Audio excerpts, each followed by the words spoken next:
Sadiya Haruna ta haɗu da gamanta yadda kotu suka yanke mata hukuncin zaman gidan yari na tsawon shekara 6. Bari mu ji daga abokiyanta. Tak tak, shekara 6 prison, cak cak. To jama'a, wallahi ba na faɗa sai an taɓo ni, so gashi nan dai ƙarshen zance.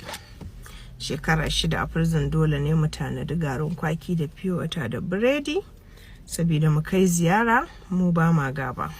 Yes. To jama'a, mu dai sai dai mu ce Allah ya kyauta, ita kuma Allah ya sa hakan ta ɗauki izina da darasi a cikin wannan abun dai. Kamar yadda muke gani, ta faɗa wa mutane cewa ta fito ta ce isa cewa ɗan iska ne, ya neme ta luwaɗi ne, komai da komai ta faɗa a kansu wanda bai dace ba, wanda kotun suke ganin ta masa ƙazafi, ta masa ƙage, shi yasa suka ɗauki hukuncin cewa su rufe ta na tsawon shekara 6. To Allah ya sa halin ta ya gyaru, amin.